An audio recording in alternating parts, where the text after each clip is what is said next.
just... Well, hello everyone. Thank you very much for coming this evening.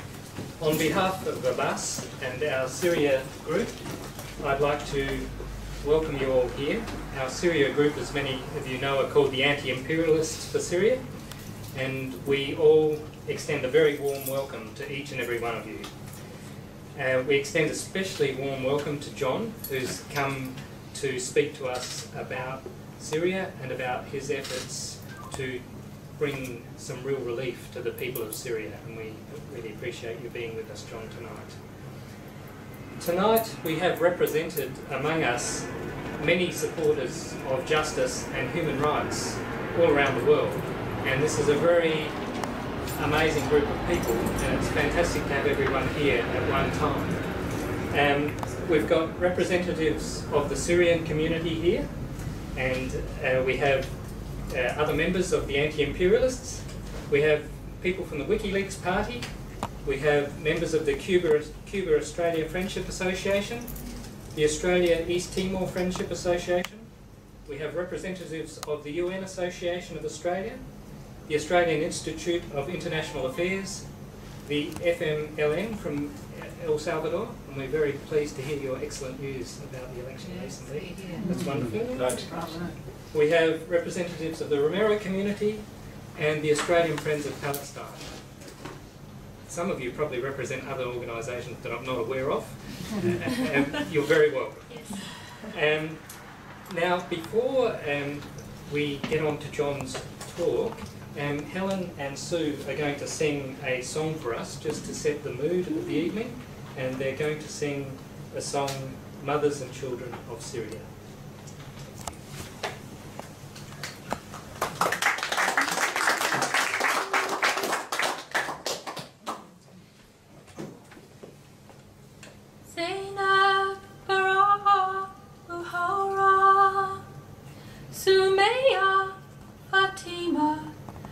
Khadija, Salma, Fadila, Uzara, Darin, Safia, Butena.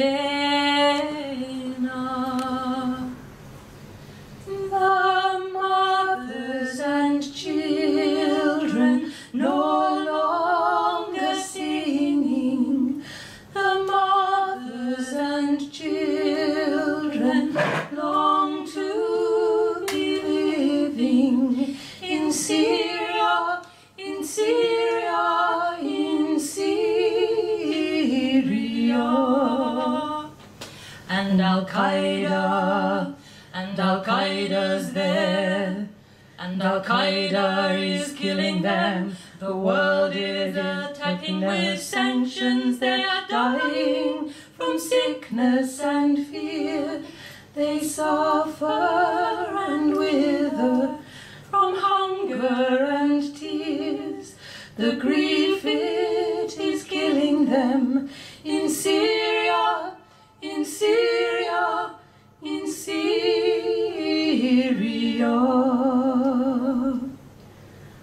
Hussein, Jafar, Rouhani, Muhammad, Jamal, Usadek,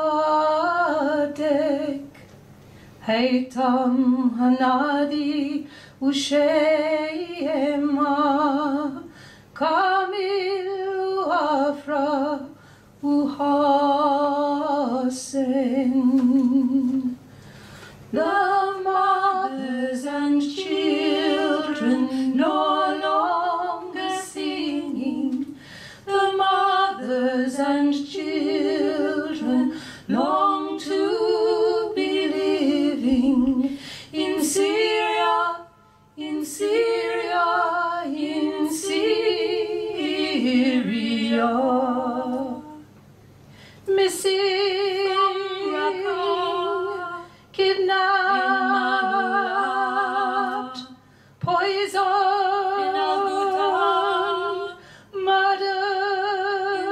murdered.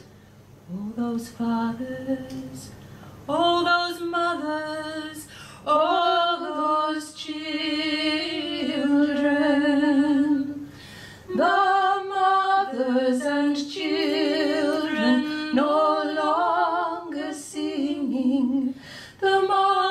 mothers and children long to be living in Syria, in Syria, in Syria.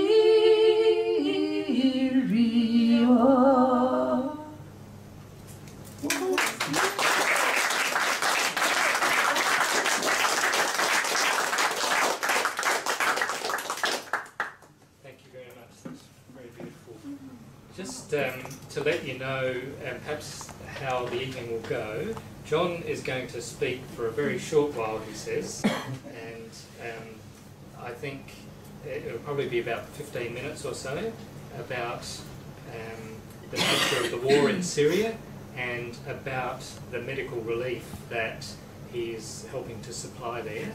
And then there'll be a chance to ask questions of John about that. And then we can continue the discussion on after that, because our Syrian friends have very kindly bought some fantastic Syrian sweets that we can have for supper and some tea and coffee. So we can continue the discussion on there and hope to wind it up at around about 9:30. So with that, I'll introduce John. Thank you.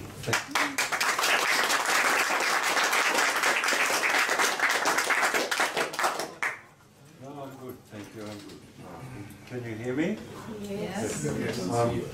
Well, brothers and sisters, compañeros and friends, it's a little bit presumptuous of me to speak on these matters when there are people here, you know, from societies who suffered under the circumstances that we know in Syria and El Salvador, Nicaragua, Venezuela. The list is endless, really. But so if you could forgive me for that. Short meetings are always good as fun.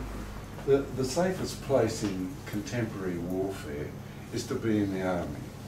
And there's even theorists like William Byrd of the United States, Colonel William Byrd, who... Excuse me, John, some of the people at the back can't hear you, so do you mind using the mic? Yeah. Thank you very much. There are theorists who outline the necessities of fourth-generation warfare, they call it. One of them is William Byrd, and he calls a thing called the OODA loop, which is that you move to the softest point as quickly as possible. What that translates to is war against women, children, fathers, and communities, to destroy the fabric of a community, and then those that are in charge of those communities, what we call politicians or soldiers or businessmen, surrender the community because they can't bear to see the destruction. Now, I'll give you a couple of examples. 46% of the Syrian population are 14 and under. So you extract out that 46%, then you take out from the balance the women, okay? Then you're left with the old men and the young men. The young men are all in the army, or other young men have gone off to try and earn money to support their families. They've become refugees in order to get a little bit of money to send back to their family. So when you see a bomb gone off in a market, that bomb is blowing up women who are shopping for shallots or potatoes or whatever that's what it is. When you hear of a drone strike against a wedding party, that's an anthropologist would have advised the targeting generals that the best thing you can do is to attack the prime icons of human living, a wedding party, and blow them up. How do you pacify a nation quickly? Well, you blow up their children. You murder their children. It makes us very weak.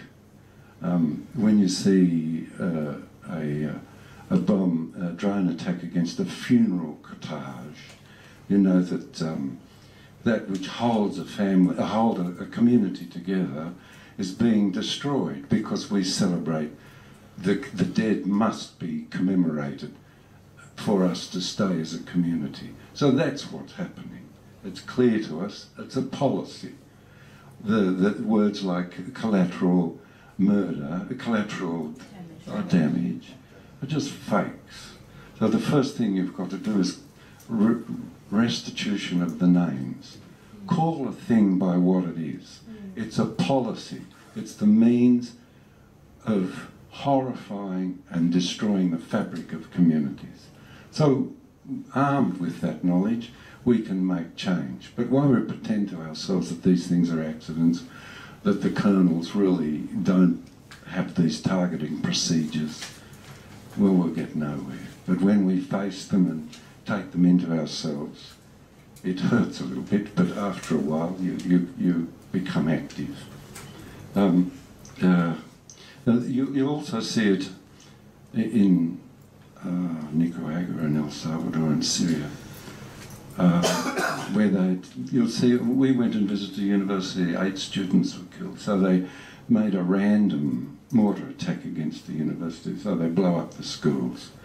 With, furthermore, the 3 largest hospitals in Syria were blown up, the same in Nicaragua and El Salvador.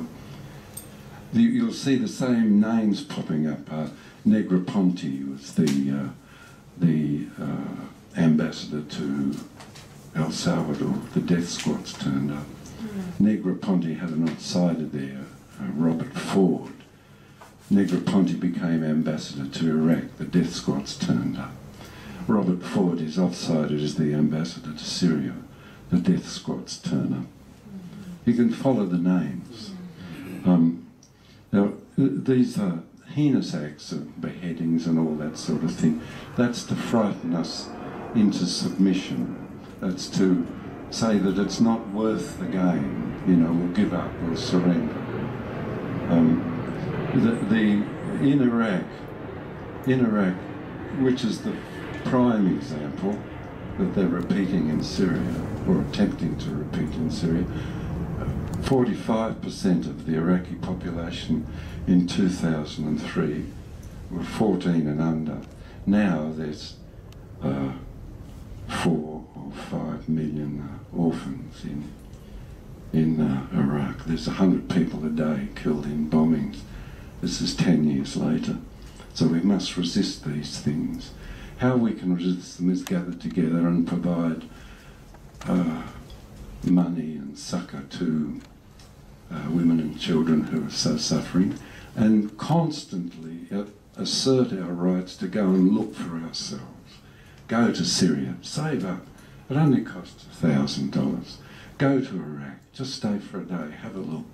Go to Lebanon, and this way we don't suffer the repression of our governments. Our governments, of course.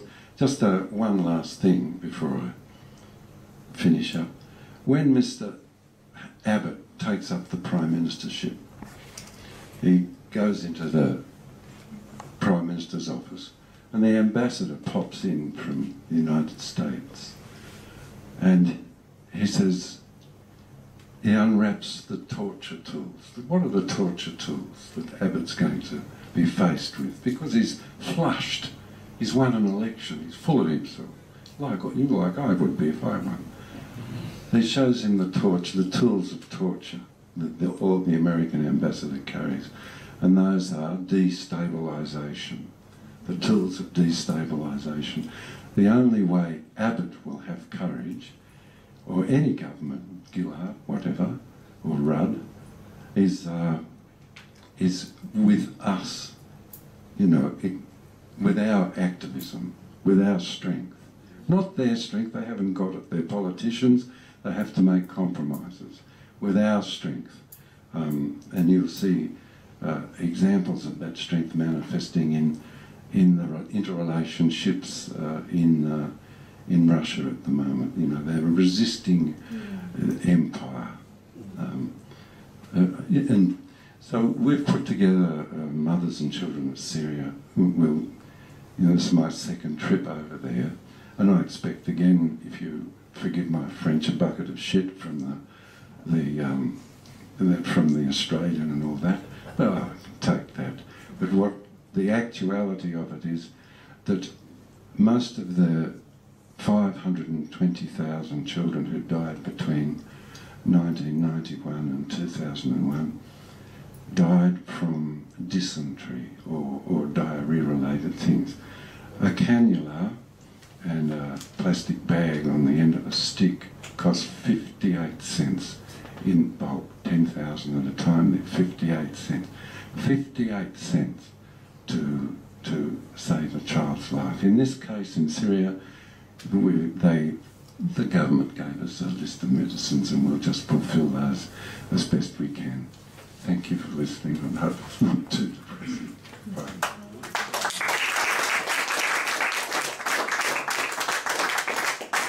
Would anybody, like to ask questions? There's plenty of people here with a deeper knowledge of El Salvador or Nicaragua or Syria than me, but I'm happy to handle whatever you bowl.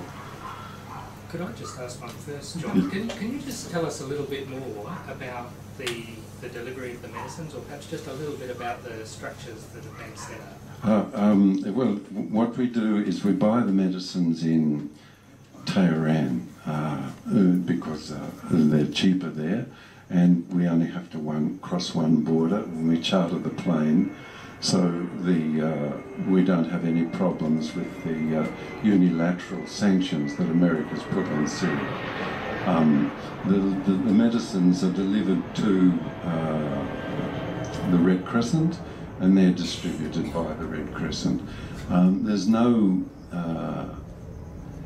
Western NGOs at present in Syria because, as you know, most of our NGOs are penetrated in one way or another, at one level or another, by American operatives. So that's the distribution technique. Now the delegation itself, there are some from Pakistan, some 8 of us from Australia, a boxer, and Father Dave and myself and Gail Malone. Gail Malone's expertise is on what the depredations of contemporary warfare against mothers and children and social fabric. And Sam Iskander, who's a Lebanese politician in Sydney. From UK is Declan Hayes, Mayreed Maguire, Mother Agnes Mariam, and they're bringing a whole plane load of medicines. From Tehran there's another 10, a wrestler, and a writer, a filmmaker. So the delegation is made up of ordinary people. We're just 2 of us are the political, let's say, the political arm of the delegation. It's interesting to note that no politicians in our Western societies now can take career-risking movements or make career-risking movements. You'll note that Gough Whitlam went to China. It's a career-crushing risk. Mr. Fraser went to the refugee camps and insisted that his department go to the refugee camps to see people who needed asylum and bring them to Australia. Also, he refused to allow any sort of commercial conversation with South Africa because of apartheid. These are career-crushing risks. They don't take them anymore, but they will if we, as a social body, insist. I hope I've covered that. That's good. Thank you. When's the delegation going, John? Just tell us. We head out. The plane leaves Sydney, and then I hop on at Perth, and then we all go from there to Tehran. We spend about 5 days in Tehran while the plane's loaded with medicines and while we hand over what money we have. Then we fly that chartered plane to Damascus. There's all sorts of things popping up you might have sort of seen in the press, you know, how now the jihadis are going to be given shoulder-operated missiles and declared they'll attack aircraft. That's just to, make us a bit frightened. But if you get blown up in the air, you don't know. I mean, how do you know? You know, but I don't know. not something you worry about. And that's going this week, isn't it? Yeah, on the 4th. On the 3rd we leave Perth, and then we arrive, of course. The Northern Hemisphere is a bit backwards, so we arrive sometime before we left. Maybe Brother Camille can, speak a little bit for 5 minutes or 10 minutes, but just to give us brief about what's happening in Syria. Yes, I would like first to thank you all. I would like to say first thank you very much to attend this tonight, to show us some support for our country. Just I have some figures just to explain what's happening for the last 3 years. I have some figures here, just I will read it to you.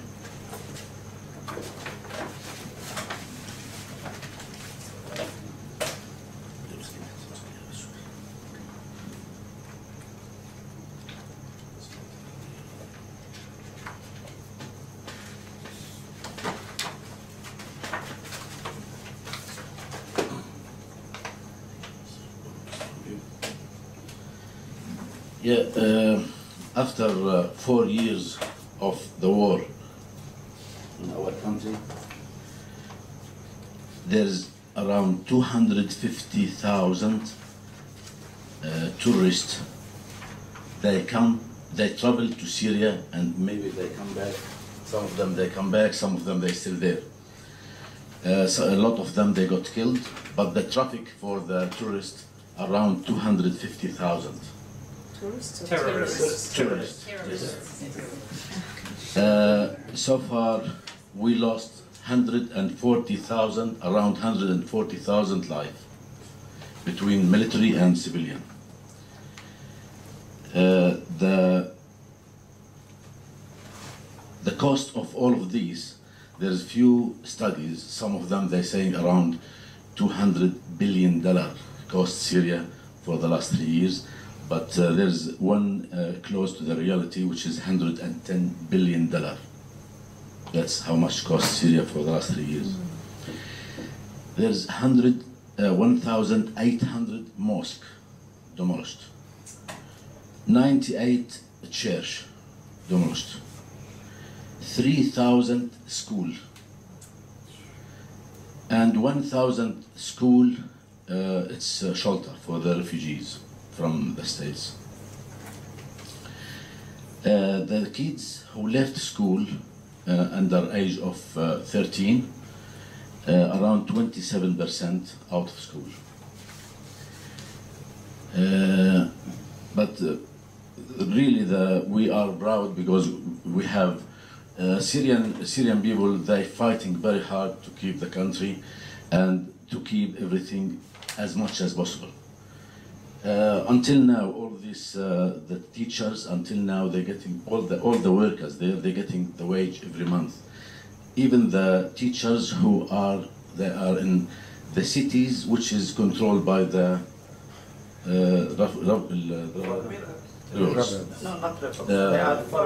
foreign fighters. The state, if there's any village under their control, the government still pay the teachers the wage until now. The houses that got demolished, 1,300,000 houses. And that's, I believe, that will be around 25% of the houses in Syria. The refugees, 9 million. 5 million in Syria. And there's 2 million of them.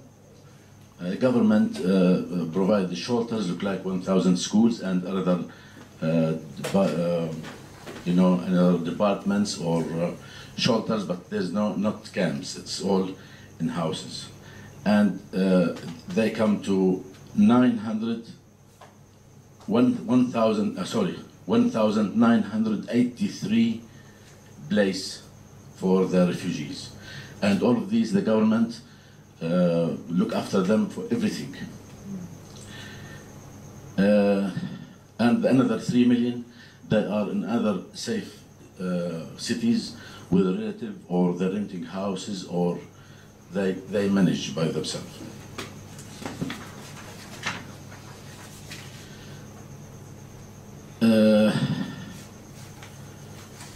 And the government so far helped these people with a lot of helps. It look like food and clothes or blankets or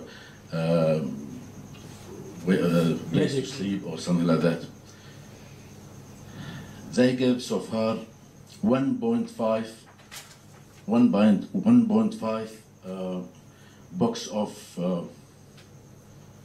medicine, which is what they can afford, just 1.5 million. That's the first aid, look like first aid, what they need for the kids and the mothers. 5 million boxes of food they supply for these refugees. And there's too many things else. And another 4 million people, they went to the camps in the Lebanon, Jordan and Turkey. And these countries, they use them to collect the money from the world, and they are not allowing them to go back. They can't come back, because if they come back, because now Syria, they building more houses to get them back, but the people there, they won't let them come back, because that's the PowerPoint for them, pressure on Syria. 1,100 medium-size factory demolished, between demolishing or Erdogan steal it. 48 big companies, big factories, which is more than like a few thousand workers. This is stopped as well. 50% of the fabric factory material, factories, it's stopped.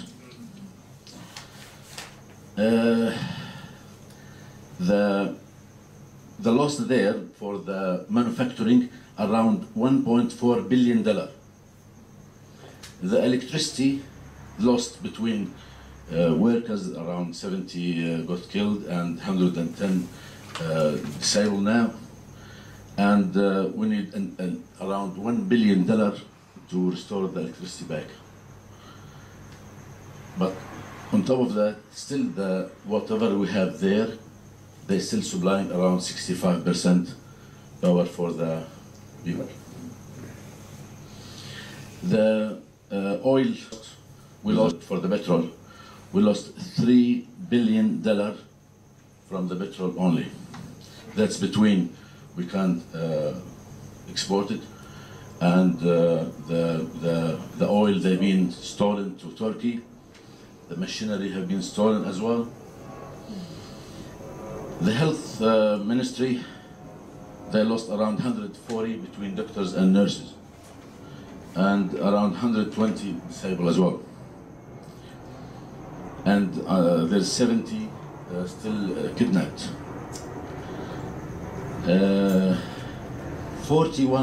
66 hospital, they got affected. 41 finished, stopped. 673 medical, not clinics, small hospital, clinic, yes. 673 of them finished, gone. 412 ambulance. 28 medicine factory. They got affected. 21 of them finished, demolished.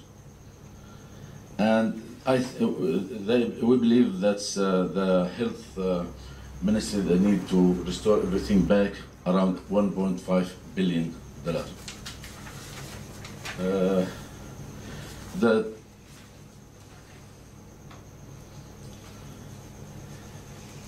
The good about in all of these, one thing, what they're trying to do to help the people, until now they try to fight back and stand on their legs.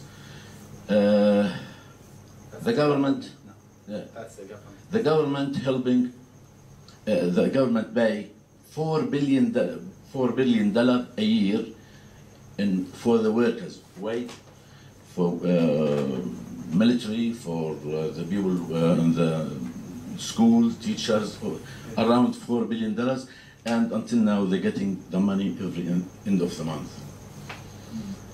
And until now, the 2 kilo of bread for 15 lira, which is 10 cents. Cost the government 130, but the government help subsidize that. Plus, they're using $3 billion a year to subsidize the food like rice, sugar, tea, oil, bread, everything. Just I thought we'll give you these figures just to know how much we're suffering from all American aggression and American act, and helping the Qaeda and the Nusra and all of these. Thank you very much. Thank you. Just like to say thank you very much to John for his presentation, and to Camille for filling us in on these details. That's absolutely wonderful. Thank you for that. And to Abbas and Helen for organising the evening and for singing. Beautiful singing. And thank you very much to you all for coming. And please, the other thing that is very important, and the whole reason we're here, one of the reasons, is to raise some money for this fund. And so if anyone would like to donate some funds, please see Helen. She's got the tin. Are you going to sing again? No, we're not going to sing again. Oh, go on, Helen. Yeah, please. Yes, yeah, Hands of Syria. Yeah. Hands of Syria, hear the people's voice. Hands of Syria, make them make their choice. Hands of Syria, hands of, oh, let them make their choice.